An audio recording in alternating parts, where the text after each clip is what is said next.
Okay, good morning, everybody, and welcome to Mastermind Monday. My name is Coach Robbins. I'm the founder of RGX, and I love spending my Monday mornings getting to share with coaches all over the world on how you can make sure to make more impact for your players, generate more revenue for your business, and also impact your facility in positive ways.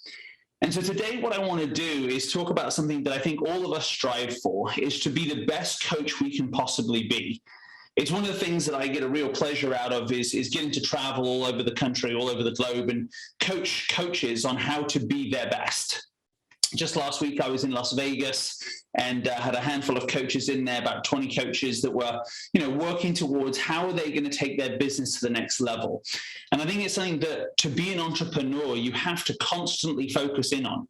You have to be there. That's why you're on this call this morning. You're feeling like, look, there's some value that I can gain from this. There are things that I can implement in my business to make sure that I'm getting the results that I want, that I'm driving up revenue, that I'm getting more time with my family, and all those things that we desire. And so today what I wanted to do was share with you this concept of the top 1%. And I think it's that it's actually misunderstood by a lot of people, this idea, this concept of the 1%. And today what I want to do is I want to break it down to make it very simple and really answer the question even in this title right here, this idea that the 1%, to become the 1%, all you have to do is to be willing to do what 99 other people wouldn't do. I mean, that's really the concept of being in the top 1%.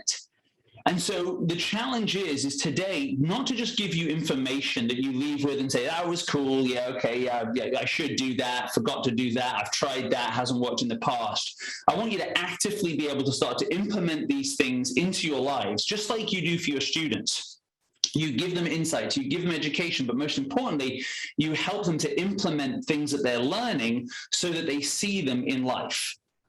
And so one of the key things that I would say that I've found is there's this idea of gathering information, and then there's actually applying it.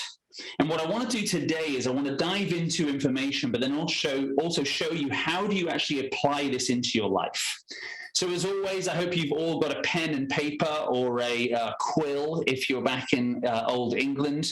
And I'm going to go ahead and put in the chat box right here a quick chat and a quick hi, so you all know where to fill it in. But I want interactive responses on these ones. So as always, I start your Monday mornings off with a quick question. And today, I am not going to give you answers until I see your answers. So I'm going to challenge you here because it's a broad question. Oh, I gave you one of the answers. Darn it, it popped up on the screen already. Okay, so let me go back. Let's see. Okay, what do you think it takes to be in the 1%? Now, I didn't want you to see that your annual income has to be over $400,000 in America to be in the 1%, but just give me some ideas of what does it take to be in the 1%? Whatever that means to you. So what does it mean to be in the top 1%? You'll see that, yes, one of the answers already came up. I'm sure that somehow, Ross, you made that happen. I see you somehow clicked the So I see here from Kenneth, total commitment, residual income, having a vision, discipline. Great one there, Billy. Leverage, Danny. Yeah, love that. Come on, keep them coming in. Remember, it's what you put into these calls. Creativity from TJ Marsh. Effective use of time, Scott Weiss. Grit, David Lepore. I love that. Keep going. Come on, keep firing them in. What do you have to do to be in the 1%? Opportunity. Okay, stamina. Yes, I love it. I love all of these. I love all of these. Follow up. Care. Okay, great. I love it. So as you're filling those out, what I wanted to show you was let's just start to look at what the 1% looks like, because I think that some of the things that we do is we sort of get lost on what the 1% looks like. So in other places in life, I'm just going to go ahead and tell you that if you look at the 1% of annual income, in America, it's $400,000 a year. Now, a lot of people would think, the 1% is $1 million or 10 million, and others might think it's 80,000. But to me, 400,000, I think it's sort of like, it's a lot, but it's also something that is somewhat doable. If you look at net worth in America, you'll see that to be in the 1%, it's 4.4 million. Okay, so you've got to get to that number, net worth 4.4 million. Okay. Reaching your 95th birthday. Did you know that in America, that was the 1% if you get to the 95th birthday? I looked at things like, okay, climbing Everest. Does anyone know how many people climb Everest a year? On a good year, how many people climb Everest? Let's see if anyone knows that. Because I was thinking, what is the 1%? Like, what is that length? Throw a number out there, people. 500, Spencer, Philip Lenz. They said it was actually 800, which I was really surprised with, that it was that many. Out of 7 billion people on the planet, that's 0 point, a lot of zeros, 1, right? So this idea here is with the 1%, is I want you to start to now think of, as we go through this, any other ideas that you've got about the 1%. But I now want to challenge you. I'm not even going to bring up the next question, but I want you to go ahead, and on here, I want you to write out, tell me the 1% of coaches. Who are they? Start putting some names in here. The 1% of coaches. I'd like to see an answer from every single one of you. You put in there who you believe to be the 1% of coaches, because what you're thinking, what's in your mind, and what your vision is going to define and also pattern where you're moving towards. So we've got Dave Peltz, Will Robbins. Who said that? Come on, we've got who said that? Ross. There you go. It's 2B, so that's the other Robbins guy, right? Okay, Dave Peltz, Butch Harmon, Jim McLean, Michael Breed, Joe Mayo, Genkus, Ledbetter, Butch. Come on, everyone keep it. Sean Foley, that Robbins guy, Mike Bender, keep him going, McCormick. Okay, so yeah, just keep pouring them in there. Okay, so here's what I want to challenge you to do today. Is that for me, when I think of the 1% of coaches, I think that the first thing that pops into my mind, right, is when I think of coaches, the first thing that pops into my mind is I get right out of golf. I'll be honest with you, the first person I think of is Tony Robbins, not Will Robbins. Okay, here's a guy that's making millions of dollars a year, but what he's doing is he's impacting thousands, tens of thousands of people a day. Okay, he's in auditoriums with 3,000, 4,000 people changing their lives. Okay, he's going out there and having books. There he sold millions of books, right? He's impacting people. So I was hoping the responses I was going to get was exactly what I was going to see, was that we kind of get this tunnel vision and we think about, okay, who's the 1% of pros that we know, the coaches? And I completely agree with the names in front of me, McLean and McCormick and Butch and all this. I completely agree, but I want to challenge you that if you want to reach the 1%, we have to stop thinking about the 1% in our own business. We've got to start to think about the 1% of coaches. Because from what I know, someone like Tony Robbins, he went to Zig Ziglar and figured that out. Right? He didn't look at other coaches that he knew on his level. He went to another level. And I think if you talk to guys like Jim McLean and Butch Harmon, they get outside of their realm and they start to look at what is absolute greatness. So, okay, I don't want to hear it. I'm English, so I barely even know how to play this football game, okay? But I know that Bill Belichick has won quite a few Super Bowls, okay? So I could have put up, for any Englishman there, I could have put up Alex Ferguson, and you could have all ripped on me for Manchester United. But the point is he's won a lot, and he's been very, very successful. Someone that I think you would not... Well, actually, now that I've said that, let's now start throwing some other names up here. I want you to think of coaches that have transformed industries or business or sport that is outside of golf. Because what I think it's going to do is really going to start to help you that Nick Saban, 2 Nick Sabans right back to back, right? I mean, there it is, right? And you don't have to support that team, right? Gary V, that's a great one. Very Gandhi, Wooden, look at that. Ross Kukula, look at what I had right next, right there. John Wood, what is it? 10 NCAA titles in a row or something. I mean, it doesn't matter if you care about them or you believe in them. You've got to start to understand that they have answers for us that we don't have for ourselves. Okay, so if you can read one of his books, I'm looking if I got one of my John Wooden books right here. You read those books and you're picking up on 30, 40 years of his experience and knowledge and what he did and how he did it, instead of trying to go and become a basketball coach for 25 years. So what I want to challenge us to do today, let's see who it's. Sven Goran Larson, Simon Sinek. Yeah, absolutely. You start to see how this shifts our thinking. This is another one. Who can name who this person is right here on the right-hand side? Who knows who that is? I can tell you he's written almost now, I think he's 96 books that he's written. Who knows who that is? Probably the most famous business, one of the most, John Maxwell, exactly. Dr. Zeus, I love it. John Maxwell. And I'll tell you this, Warren Buckey, who's one of our coaches, is his golf coach. And I've got videos of him and Warren talking together and doing podcasts together, but a true genius when it comes to business. So when we're going to discuss today of what we're going to implement, we're going to talk much more in line with what these coaches are doing rather than maybe what we think that Cameron McCormick's doing or Butch Harmon's doing, because I believe they're looking up to another level of coach, like this level of coach, to understand how they're going to develop. So as we go into this, we're going to start off with what I see to be just this percentage, this 1%, what they do that 99% of people aren't willing to do. So the first thing that we've got to look at is pain is a fact. Does everybody agree with that? I want a thumbs up if you're there, or put it in the thing. Does everyone realize that pain is a fact? We're all going to experience it. We're all going to have it, no matter what you do. Now, I know some of our parents, of our juniors, and as parents, we want to remove it from our children's lives. We want to move it from our own lives. We want to take pain out. But the most important thing that we've got to get, am I seeing any responses on pain? I only see John Maxwell. Come on, people. I'm not moving forward until I see you guys all admit that pain is part of life, whether it's, here we go. There we go. Empire's coming in. Okay. So the difference is this, the versus pain now versus pain later. And this is what I've seen, not only information, but application. Okay. So in my life, and I'm sure in your own life, you found this idea that pain now is much more advantageous than pain later. What it really comes down to is discipline. This idea that pain now, okay, I'm not going to eat that lovely donut, is painful. But pain later is I ate the donut and I feel like junk at 11 o'clock and I'm tired and I feel fat and I'm down on myself, all the way to what we put our money into, what we put our time into, how we're investing. So the biggest thing that I've seen, and I look from these people that I learn from, is that they're willing to accept large amounts of pain in the present moment versus accepting the present moment, changing the present moment, and having the gratification now, and then feeling the pain later.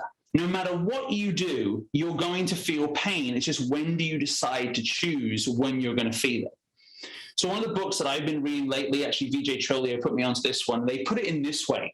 What are you hiring this thing for?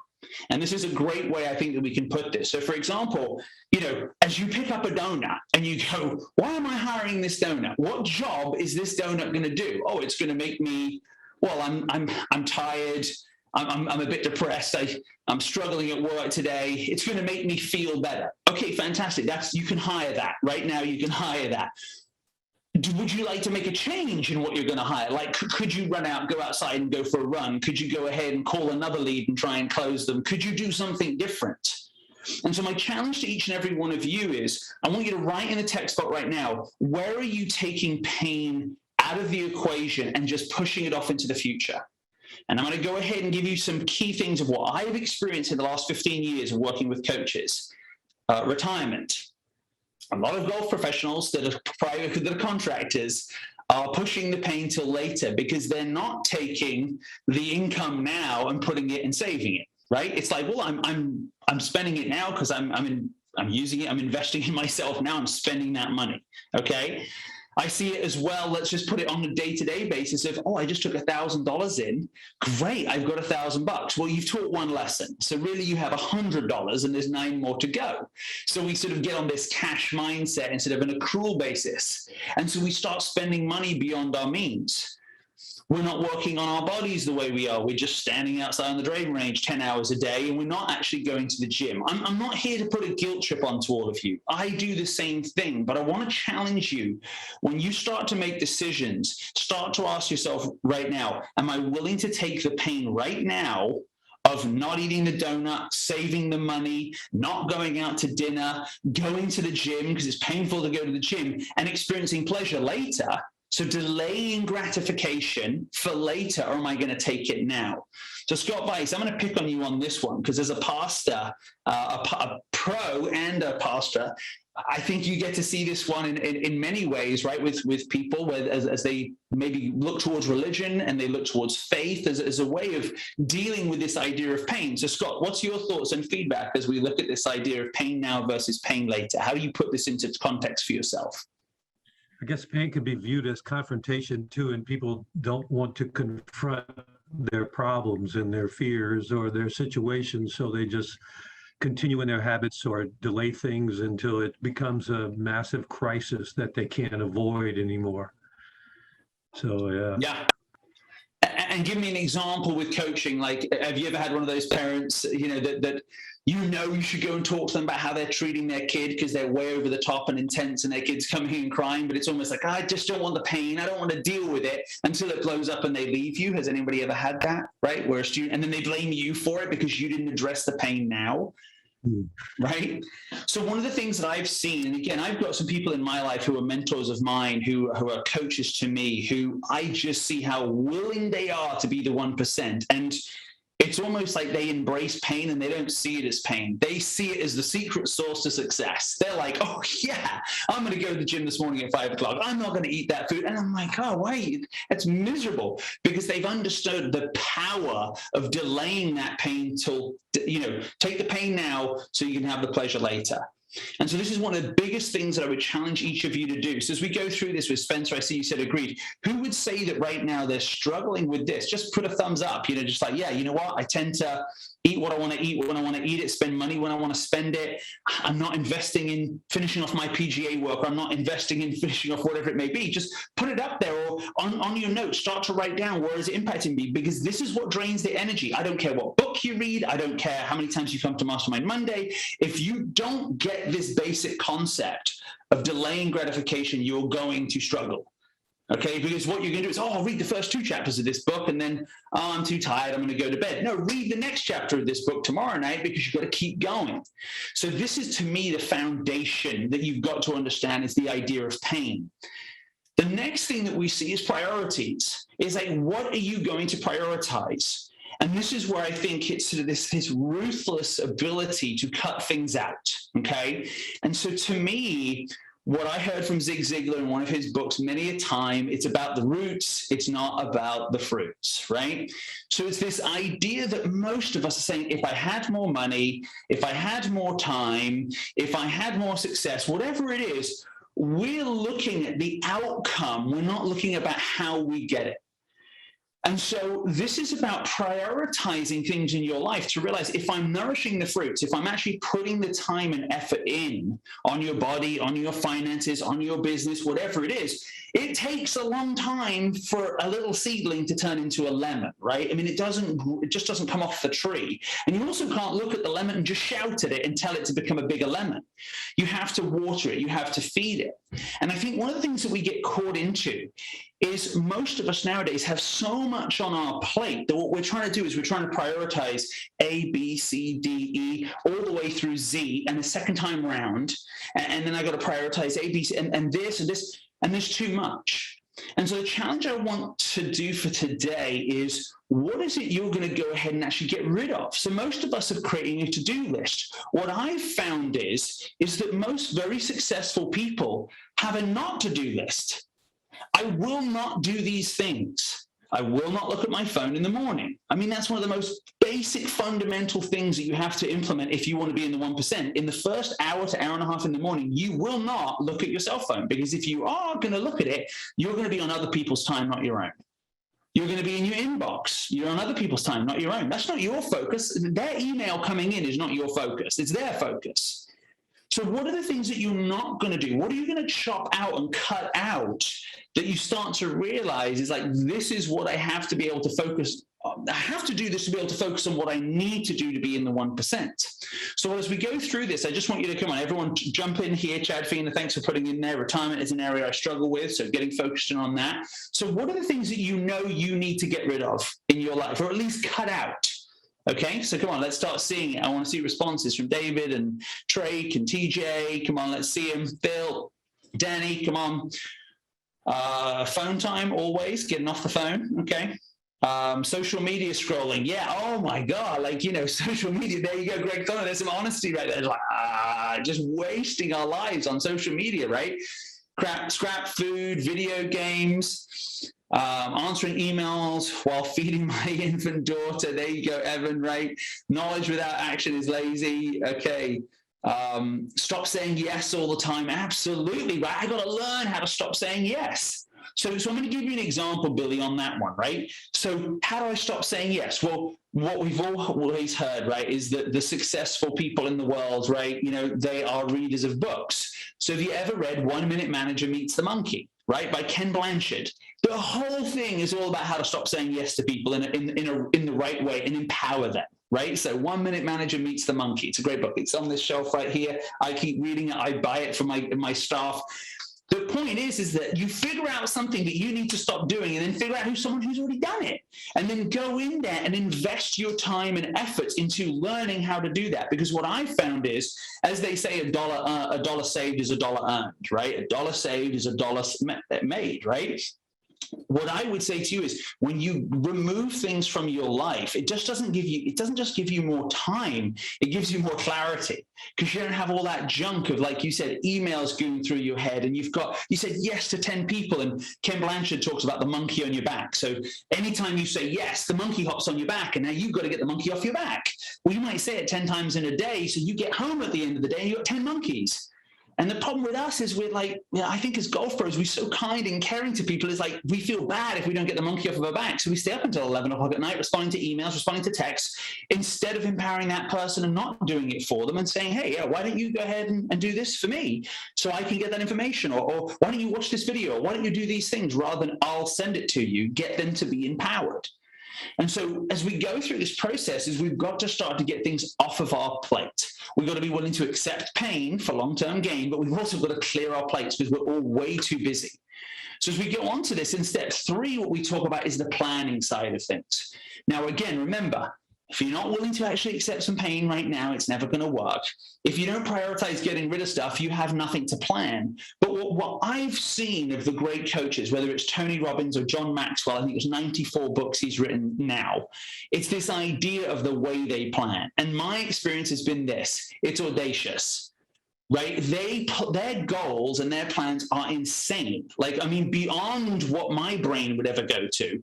They're thinking completely, not even outside the box. They're just completely off for me. Like, this is what I'm going to accomplish. They're not stuck in the how. And so my feeling is that a lot of us, what we try and do is we try and strategize the next steps. We try and figure out, how can I get a 25% increase? That's great, but what 25% more? Oh, but I'm already burnt out. Okay, so how much? And we try and figure out, how do we change this to become this over here? And there's all these hows and the struggles. I'm going to frustrate people. I'm going to let people down and all this. And we don't, because we're trying to sort of form a mold and change things. What I've experienced is this, is that if you make something up that's completely audacious, okay, let's just say, for example, I was just on the phone the other day with Paul Williamson over in Australia, and he came on board. He was doing about $32,000 a year, and he said, I'm going to get to $100,000 in the next 2 years, and I'm going to cut down from 6 days a week to 3 days a week. Now, that's audacious. That's mad. You know what I'm saying? That you're going to triple your income in 2 years, and you're going to cut your time down in half. But when you create an audacious goal, you have to change. Like, you have to completely think differently. And this is what you've got to be willing to do is, look, if I wasn't on social media, if I didn't answer emails for like 2 weeks, I didn't answer emails for 2 weeks, it's not like these people are going to blow up. Like, if you just focused on you, and all I'm going to do is I'm going to plan out what my goal is for next year, what my goal is for this fall. And I'm going to go ahead and make it so extreme that I would have to physically change. I would have to teach everybody in groups because I want to make $350 an hour. Or I only want to work 10 hours a week. Remember how RGX started? Gene Buckham, my best buddy, I was actually hanging out with him yesterday. He went from 6 days a week to 1 day a week. Went from 17,000 to 57,000 in 1 year. That's audacious, but he had to do it. And the thing about audacious goals is when you have to do something, because his goddaughter, right, she had glaucoma. Sorry, my goddaughter, his daughter has glaucoma. He had to be a stay-at-home dad. It's amazing how we can change when we have to. And so what I challenge you to look at here is, whatever your goals are, I want you to start to think about, 5 years from now, I want to be here. What would you have to do to change? Well, a year from now, I'd have to be here, but it has to be a change that is so out of the box that you have to start changing. You have to experience some pain. You actually have to go ahead and really work on your business, work on yourself to be able to make those changes. So to me, I think if you go online, watch some YouTube videos and listen to guys, whether it's Bezos or Tony Hsieh or Tony Robbins, but if you look at the best, right, they'll all tell you that the most important time of the day is the first hour and the last hour of the day. Okay, now I'm going to want honest responses to this one right here. How well do you do in the first and the last hour? Okay, honestly, come on, let's see it. I see people starting to put it in. Is, do you really, in the first hour of the day, focusing on you, focusing on your health, focusing on your family, focusing on your faith, focusing on what you need? Or is it texts, emails, social media? So come on, let's get honest. I want to see names coming here. Used to be really great until I had my baby boy. Oh, Danny, yeah, there's life stages, my man. I get it. I got a 6-year Billy Manzan admin. First hour is always faith and prayer. Way to go. Greg Thorner. Yep, there you go. So what I want to try to have you start to put this into place is, what if it's the first 5 minutes of the day I didn't go? We don't have to be the 1%, everybody. We could be the 10%. The first 5 minutes of the day, I don't look at my phone. Right? Maybe then it becomes 10 minutes of the day. You know, what we've got to start to do is take back the power. You see, we're talking to our students about how they get their games back, how they start to learn how to play the game and score and win at golf. Listen, maybe sometimes you could turn the tables and they could tell you how they won in business. They really started to understand that they had to be a leader of their own time. Because if I'm saying yes to everybody, if I'm in everybody else's schedule, guess what? You've lost your time. You might be getting paid for what you do, but I can guarantee you don't love it. So my challenge here is plan audaciously, start to think of things. And honestly, time is the biggest one. I want to work 20 hours a week. Right? That's more, keep even if you keep your revenue the same, cut your time in half or by 70%. That will truly make you change. And then it comes down to perseverance, right? And this is the big thing that I would say here, the journey versus the outcome. And we all know the stories, right? I'll give you one that I heard just a few months ago. Let's see, who am I thinking of? John Rahm, right? He plays in the Masters. He comes, second or third in the Masters. That next Monday morning, so that Sunday night, Monday morning, one of our coaches in Arizona, she coaches at his club. She's there at 7 in the morning, and John's already in the bunk hitting bunker shots. Okay, now he's almost just won the Masters, but he's out there working on his game the next day. We've heard how Tom Watson would win a major, be on the putting green the next day. You start to fall in love with the journey so much because it is fulfilling you.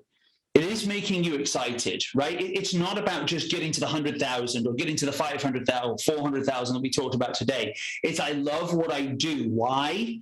Because I'm okay to take a little bit of pain, right? I'm okay to have some pain now because I know what the pleasure will be. I've prioritized what I'm not going to be doing in my life anymore, so I'm not so overwhelmed. I've planned in a way that's so audacious that I physically cannot give my time away like I used to, or say yes the way that I used to.